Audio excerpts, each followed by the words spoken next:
Welcome back to the cozy confines of FanRag Sports headquarters.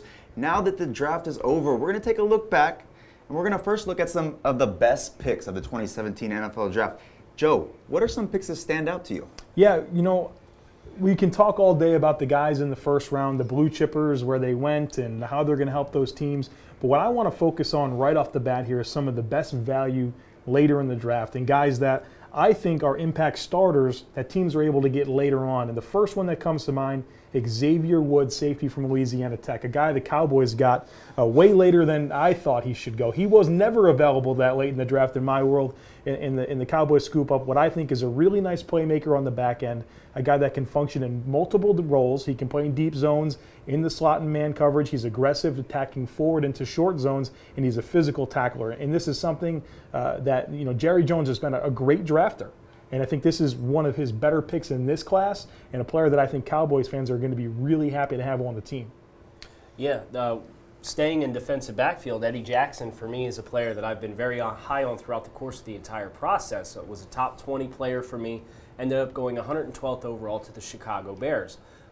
He will be, provided he's healthy, a notable upgrade over Adrian Amos, who is the starting free safety as of right now for the Chicago Bears. He's got ball skills. He's coming from a very disciplined Alabama defensive backfield, so he's well-versed in a lot of different things. He can do man coverage, work the nickel. He can step up and tackle, even though he's not the most explosive hitter. And most importantly, as a free safety, he has those ball skills to challenge the ball. You know, this is a draft where quarterback, it was an interesting topic because there wasn't a whole lot of exciting players, and there wasn't really any value. But I thought the Buffalo Bills got a lot of value in their pick of Nathan Peterman, a player that I thought was the third best quarterback in this class, a guy that I thought had those Andy Dalton-like baseline starter skills that can really run an offense, keep it on schedule, go to the right places with the football, not make a lot of mistakes, and just keep the chains moving as a baseline starter. Not everybody gets to have Tom Brady or Aaron Rodgers as their quarterback, so you need these types of smart, cerebral players. And for Buffalo to get him where they did, in a situation where Cardell Jones, the current backup, is somebody that needs to be challenged, and Tyrod Taylor, who's on a 2-year deal, you know, you have a player that at a minimum is a quarterback that's a solid backup, but maybe, just maybe, he's a perfect fit for Rick Dennison's offense and what he likes to do in terms of getting the ball to the playmakers and letting them create. Thought this was a good value and a good fit. Another name that stands out to me is Michigan tight end Jake Butt. Jake Butt had the unfortunate ACL tear in the Orange Bowl against Florida State and slipped all the way down to the Denver Broncos at 145. You know, this is a player that, if he's healthy, he's probably a top 50, top 60 selection. Can do a lot of things well. He plays well in line. He's one of the few traditional tight ends in the class. He has good receiving skills. He's not the most explosive. You saw a lot of explosive tight ends that were selected before Jake Butt. But he reminds me some of a Jason Witten from the Dallas Cowboys and what he does well. He consistently works the middle of the field. He's reliable with his hands. He can work in line. I think Denver did themselves very well to select him with the first pick in the 5th round. My number 23 player in this class was Carl Lawson out of Auburn. And he's a player that, you know, the Bengals were able to get much further in the draft, the player that I had a first-round grade on. Now, he has some medical concerns from 2015, 2014 with a hip and an ACL, but he played the entire 2016 season without injury concern. And when I watch this player on tape, I see a really polished pass rusher, a guy that knows how to get off the football, knows how to use his hands to soften the edge, and he has the bend and the flexibility to turn the corner and finish. He's got great closing bursts. He can play the run, and a player that really it gives the Bengals what they need. They needed a complement opposite of Carlos Dunlap. They have a lot of guys from the pass rusher perspective that are going to be leaving after this season that are on 1-year deals, expiring contracts. So this gives them a high upside player behind them and a player that I think is ready to rush the passer today. Another name that stood out to me was Oregon State offensive lineman Sean Harlow. Harlow played left tackle, much like Forrest Lamp. He's cut from the same cloth. He doesn't have the longest arms. He has good movement skills, good mirror skills. He's effective in space, and he plays mean. He does a very nice job uprooting defenders, getting them off of their base, and then finishing those plays. He ended up going to the Falcons with the 136th overall pick, this was a top 50 player on my draft board.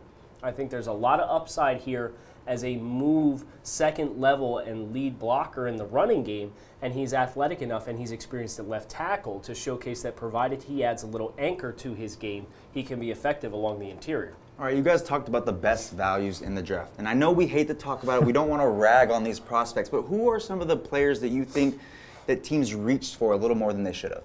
Yeah, you know, it's interesting. The one player that I wasn't overly enamored with, and the biggest disparity on my board in terms of where they got drafted versus where I pegged them in terms of value, is Duke Riley out of LSU, a player that the Falcons went out and get 100 slots more than I valued him. And Duke Riley is a player that's a one-year starter. He's got great range. He's fast to flow, but I have a lot of concerns with how he plays off contact and finishes plays and tackles, and that comes with a limited starting experience. Now, I do like the fit with Atlanta in terms of how they like to attack, play forward, penetrate with the defensive line, and he's got the second level defenders just need to fill windows. But at the same time, I think this was a player that was a little bit of a reach and a player that would have been a better value later. Now this is a guy that we're thinking about as a starter in the NFL based on where he got selected, and I'm not sure that he's going to be able to do that for some time. Ahkello Witherspoon from Colorado is a name for me. He was the biggest disparity between the actual selection and where I had him on my draft board. I know Joe's probably going to jump across the table here at me here with that assertion, but Witherspoon for me, great ball skills, good length. The rest of it leaves me wanting more. The movement skills, the click and close ability is only pedestrian. The ability to stay sticky and play physical in the hip pocket. He's long and lean. He doesn't have great functional strength. And the tackling is a very big problem, especially if you're going to play him out on the boundary. I didn't see a lot of opportunities in which he was able to step up through contact and hold the edge in the running game. So now you're looking at a player that very specifically you have to play off the ball in deeper zones because he's not physical when playing bump and run coverage. He can't stay firmly in the hip. I have a lot of questions in those regards with Ahkello Witherspoon, and he ended up going 66th overall to the 49ers. You know, I like what John Lynch was able to do in his first draft as general manager of the San Francisco 49ers, but where he lost me was with what he did with the C.J. Beathard pick, quarterback from Iowa. And you know, one thing that I'm a fan of is drafting quarterbacks because you just never know when they're going to stick and you're going to strike lightning in a bottle and you're going to get the next Dak Prescott or the next Russell Wilson. But I don't see any appeal with C.J. Beathard.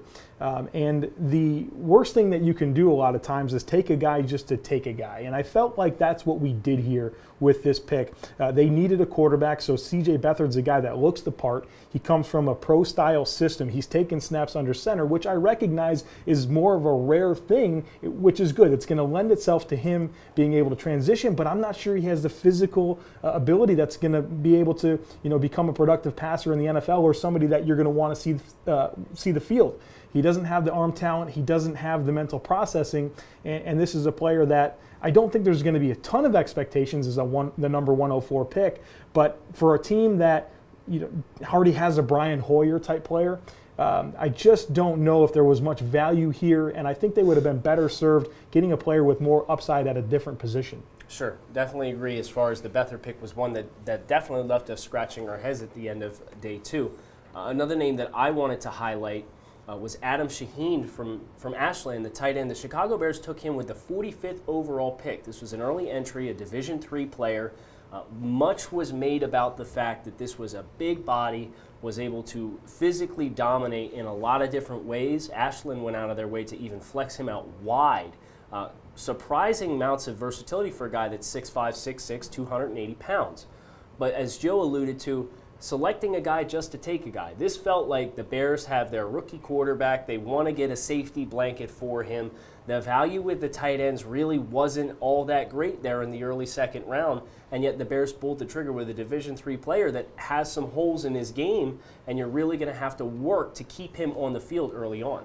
All right, that's it for our draft coverage from FanRag Sports Headquarters. Hope you join us again next year.